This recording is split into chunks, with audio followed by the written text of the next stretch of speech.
Halo semuanya, kembali lagi bersama aku Rosinta di AKL 2. Jadi di TM kedua setelah UTS ini kita masih lanjut di kantor pusat sama cabang. Nah, jadi di sini kita bakal bahas soal workbook bab 12 bagian 2 soal nomor 8 sama 9, terus sama bagian tiganya yang tugas mandiri. Nah, sebelum kita mulai belajar hari ini, mungkin kita bisa berdoa supaya apa yang kita pelajari bisa bermanfaat dan bisa kita ingat sampai ujiannya nanti.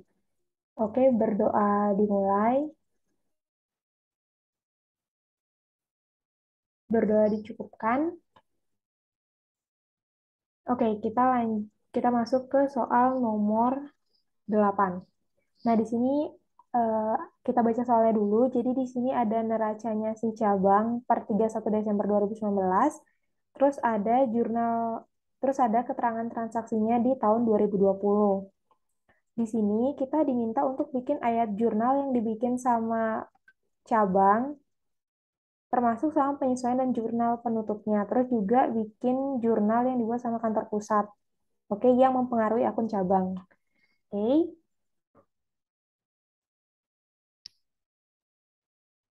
transaksi pertama yaitu yang A, penjualan kredit sebesar 40.000.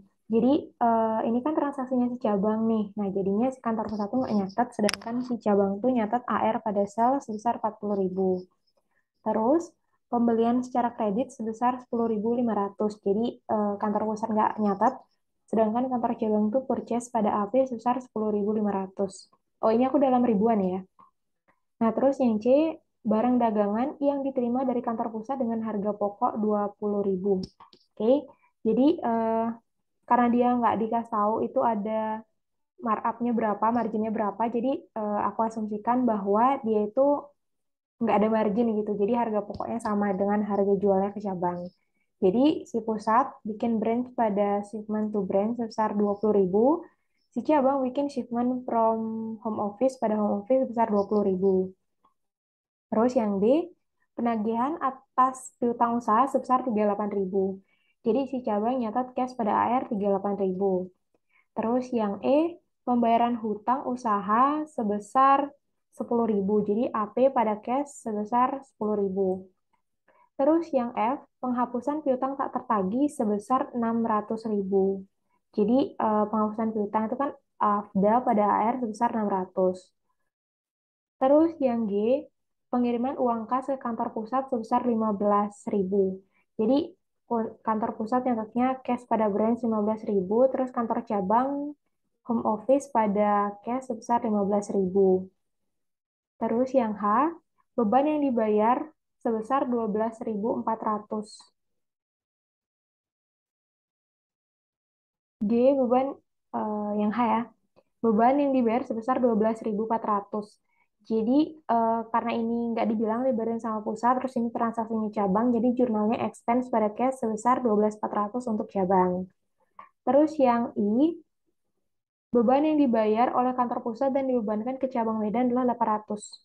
Jadi jurnalnya itu kalau cabang, kalau pusat itu branch pada prepaid sebesar 800, sedangkan untuk cabang itu expense pada home office sebesar 800. Nah, ini tuh dengan, bentar, prepaid, prepaid, beban yang dibayar, beban yang dibayar. Ini tuh aku mengasumsikan itu tuh prepaid gitu. Jadi prepaid yang udah dibayar sebelumnya. Nah, tapi kalau misalkan dia itu nggak prepaid, dia itu jurnalnya itu si kantor pusat pertama kan bayar, jadi ngeluarin cash. Jadi dia nyatetnya OPEX pada cash 800, terus branch pada OPEX sebesar 800 gitu. Terus yang J, untuk data penyesuaian akhir tahun sebagai berikut. Barang dagangan yang tersisa 19.400. Oke, berarti inventory endingnya itu 19.400. Terus inventory beginnya di sini kan ada 16.500. Jadi income summary-nya sebesar 2.900. Terus saldo beban dibayar di muka per 31 Desember 2020 adalah 450. Nah, Di sini biaya dia bayar di muka itu kan 350 bikinnya, sedangkan endingnya itu 450, berarti kan kurang lagi 100. Makanya di sini di debit dulu biaya dibayar di muka 100, dan di sininya itu eh, bisa cash atau expense. Kenapa? Aku mikir entah dia itu ada yang belum dicatat gitu, jadi dia ada membayar beban dibayar di muka tapi belum dicatat, makanya dia cash, atau mungkin expense-nya di luar transaksi sama cabang itu ada yang kelebihan dicatat expense-nya gitu, makanya di sini bisa cash bisa expense gitu. Terus selanjutnya beban yang masih harus dibayar per 31 Desember adalah 400, sedangkan biginnya itu adalah 600, berarti kewajibannya itu kan nurun. Nah, makanya kewajibannya nurun, makanya dia di debit gitu. Jadi beban yang masih harus dibayar pada cash sebesar 200 gitu. Terus piutang usaha yang diperkirakan tidak dapat ditagih itu sebesar 800. Berarti kan afdanya tuh 800. Nah, afda bikin itu kan dia 850. Terus diperkirakan di akhir tahun tuh yang nggak tertagih tuh 800. Nah, berarti penyesuaiannya berapa? Tadi kan ada yang udah dihapus sebesar 600, berarti penyesuaiannya supaya endingnya itu 800 adalah 550. Jadi 800 dikurang 850 ditambah sama 600, gitu dapatlah 550. Makanya di sini jurnalnya BDE pada AFDA sebesar 550. Terus selanjutnya, penyusutan untuk tahun 2010 adalah 600. Jadi depreciation expense pada akumulasi depresiasi sebesar 600. Itu. Nah, terus kita juga diminta untuk bikin jurnal penutup. Jadi kita tutup sales pada income summary sebesar 40.000 tadi salesnya. Nah, terus income summary pada expense-nya ditotalin itu dapatlah 14.000 eh 350 ya tadi. Ya, 350 itu ditotalin semua expense-nya. Terus purchase-nya di kredit, terus shipment from home office-nya juga di kredit. Nah, totalnya itu dapat 44.850. Nah, terus dicari selisihnya, income summary-nya ternyata lebih banyak di sisi debit. Makanya pas ditutup ke home office tuh dia di kredit gitu. Jadi menandakan bahwa dia itu dia itu untung gitu. Jadi banyakkan sales-nya. Nah, gitu. Makanya di sini home office pada income summary sebesar 1.950 gitu. Jadi selisih dari semua income summary-nya gitu. Nah, sedangkan si pusat dia nyatet branch pada branch income sebesar 1.950 dan branch income pada income summary sebesar 1.950 gitu. Itu untuk soal nomor 8. Terus sekarang kita ke soal nomor 9. Nah, di soal nomor 9 ini kita baca dulu. Jadi kita tuh diminta untuk bikin jurnal penutup cabang, jurnal penyesuaian pusat, jurnal penutup pusat, sama membuat laporan laba rugi. Tapi ini nggak kebuat ya, jadi cuma bikin nomor 1, 2, sama 3. Nah, jadi bikin jurnal penutup pusat sama cabang, sama jurnal penyesuaiannya si pusat. Itu. Nah, di sini kita baca, jadi PT Kesia menjual eceran barang dagang melalui toko pusat dan toko cabang. Baik toko pusat maupun cabang menyelenggarakan pembukuan secara terpisah. Toko cabang membeli barang dagangan dari pusat dengan markup 120% dari harga pokok dan juga membeli dari pemasok luar. Ini tuh neraca pusat sama cabang di 31 Desember 2019. Nah, oke, ini kayak gini. Terus ada informasi tambahannya. Jadi, eh, ya gitu. Informasi tambahan, jadi seluruh perbedaan akun pengiriman terkait dengan praktik penagihan ke cabang dengan nambah markup 20%. Terus pada tanggal 31 Desember 2019, persediaan pusat 40.000, persediaan cabang 20.000, dan 16%-nya itu dibeli dari pemasok luar. Persediaan awal dan akhir milik cabang termasuk pengiriman dari pusat dan juga pembelian dari pemasok luar. Persediaan yang diperoleh dari pusat dihitung 120% dari harga pokok kantor pusat. Nah, jadi kan kita mau buat jurnal penutup ya, jadi nanti kan diperluin net income-nya gitu. Jadi kita cari masing-masing net income-nya pusat dan net income-nya cabang. Nah, di sini kan kita masukin jadi sales-nya itu dia adalah 120 juta di sini. Untuk pusat 120 juta dan cabang 60 juta. Terus untuk perhitungan COGS-nya itu biginnya ada 40.000 untuk kantor pusat. Kantor pusat biginnya 40.000, sedangkan untuk cabang itu adalah 30.000. Jadi ini masih totalannya gitu, nggak dikelompokin, nggak dispesifikin ini yang dari kantor pusat aja, nggak, tapi totalannya semua. Jadi baik dari kantor pusat sama dari vendor luar.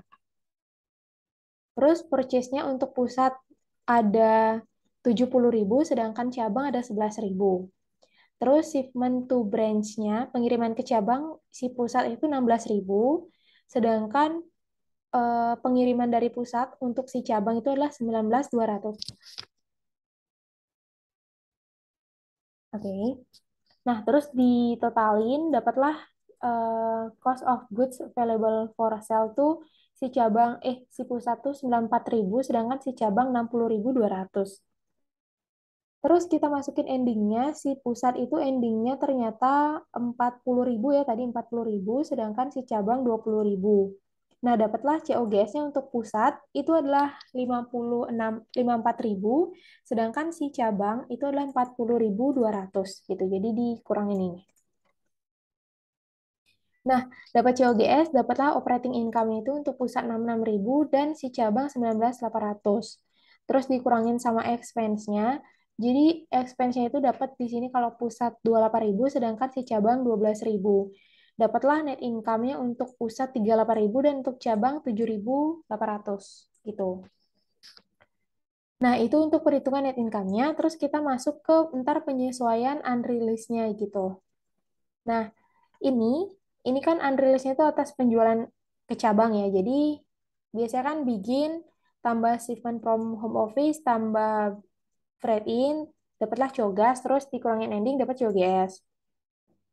Nah, di sini eh biginnya itu nggak diketahui, tapi yang kita ketahui adalah laba yang ditangguhkan dari persediaan cabang. Jadi laba yang ditangguhkan itu kan kayak apa ya bilangnya ya? Kayak unreleased-nya gitu, tapi atas persediaan yang belum kejual gitu. Jadi dapatlah unreleased atas cogasnya itu adalah 7.200. Sedangkan kita tahu bahwa shipment from home office itu kan 19.200. Nah, ini tuh include markup gitu. Jadi kita cari unreleased-nya aja. Caranya dibagi sama 120% dikali 20% gitu. Dibagi 120% itu untuk mengembalikan ke 100%-nya, terus dikali 20% untuk dapat markup-nya berapa gitu. Jadi dapatlah 3.200. Nah, tinggal dikurangin untuk dapat biginnya berapa. Itu versi eh markup-nya aja gitu.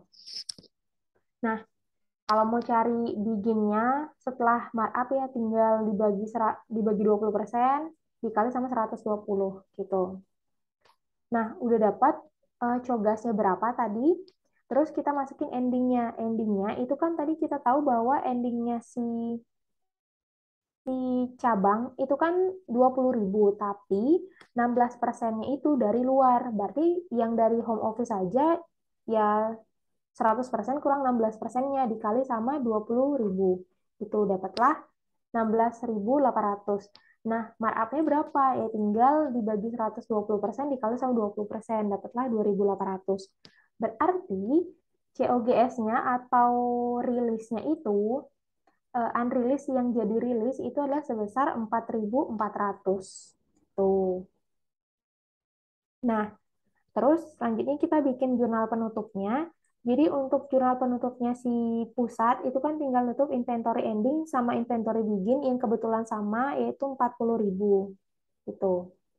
Oke, nggak ada income summary. Sedangkan untuk cabang itu kan inventory endingnya tadi dibilang 20.000. Sedangkan inventory beginnya itu kita tahu 30.000.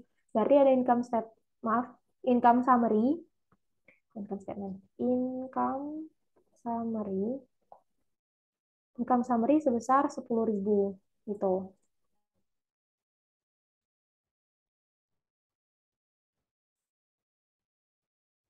Terus selanjutnya kita nutup jurnal-jurnal eh, nominalnya. Eh, aku nominal. Nah, jadi kan sales kita tutup, terus shipment to branch kita tutup, purchase kita tutup, expense kita tutup, dapatlah income summary berapa gitu. Nah, di pusat itu dapat 38.000, sedangkan di cabang dapat 17.800 gitu. Nah, terus udah deh diselisihin income summary-nya, dapatlah ternyata income summary-nya atau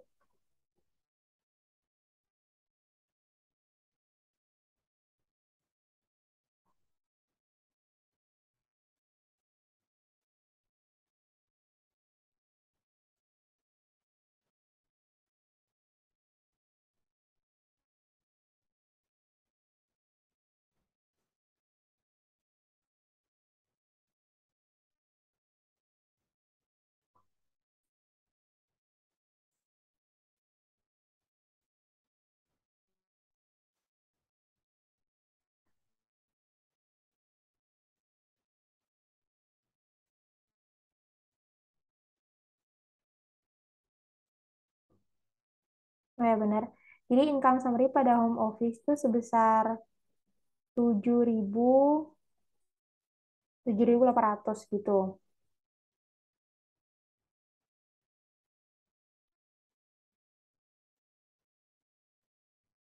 Oke.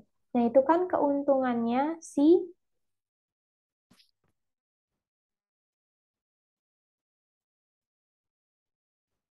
Oke, ini kan keuntungannya sih gini kan. Jadinya pas dikembalikin itu adalah branch pada branch income sebesar 7.800. Oke, tadi sampai sini kan. Jadi kan income summary-nya itu banyakan di sisi kredit. Makanya ditutup di sisi debit gitu. Nah, ini tuh kan untung tuh. Makanya dia si pusat tuh nyatetnya branch pada branch income sebesar 7.800 dan penyesuaian unreleased-nya itu adalah tadi kan yang jadi rilis tuh 4.400. Jadi jurnalnya unreleased profit pada branch income 4.400.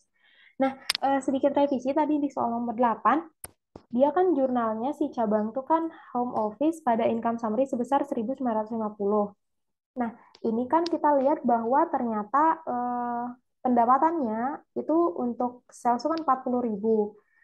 Terus dari ini penyesuaian inventory itu kan 2.900, sedangkan untuk expense-nya itu ada 4.800. Berarti kan dia rugi kan sebenarnya karena expense-nya itu lebih gede gitu. Nah, jadinya dia jurnalnya kebalik ya. Tadi kan karena ini home office-nya di debit, jadi di sini tuh branch itu di kredit gitu. Jadi branch income pada branch 1.950 dan income summary pada branch income sebesar 1.950 gitu. Itu untuk pembahasan soal part 1. Selanjutnya kita lanjut di part 2. Oke? Okay?